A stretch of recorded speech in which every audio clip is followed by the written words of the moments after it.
The United States Ambassador to the United Nations, Ambassador Linda Thomas-Greenfield, has urged member states to prioritize environmental management. In line with the United Nations 10-year climate action plan, the UN has committed to a transformative agenda aimed at achieving a 45% reduction in greenhouse gas emissions and sourcing 80% of electricity from renewable energy by 2030. There is more in the following report by Citi News' Christopher Kevin Asima and read by Enu Safo.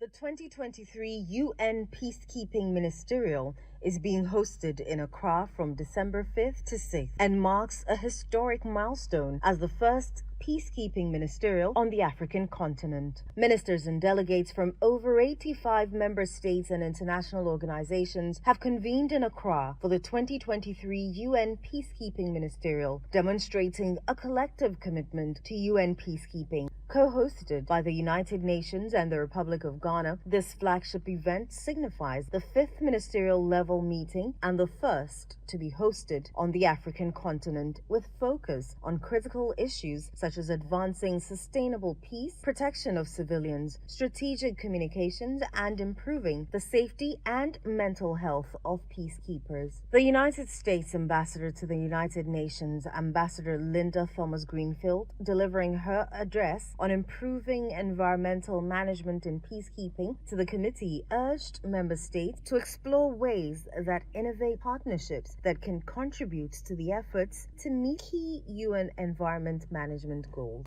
Today, peacekeeping is responsible for 92% of the United Nations carbon footprint, 92%. By continuing down this path, we risk exacerbating the conflicts that we hope to contain. But what happens when we transition from fossil fuels to more renewable energy resources? Well, for one, we're able to reduce one of the biggest risks to peacekeepers in the high-threat missions that they work in, delivering fuel along dangerous routes. By adopting new practices to switch to clean energy, peacekeepers can reduce strain on the fragile countries in which they operate and strengthen relationships with local communities. And improving environmental management can even help deliver peace dividends to those very communities by leaving behind infrastructure to support a greener future. During the opening of the conference, Minister for Foreign Affairs and Regional Integration, Shirley Ayokoboche, expressed that the time spent together during the technical sessions of the ministerial meetings would foster the generation of ideas and collaborative efforts. I urge each participant to translate the insights gained and the commitments made during our time together here into tangible actions that will contribute to peaceful and a global peace and security.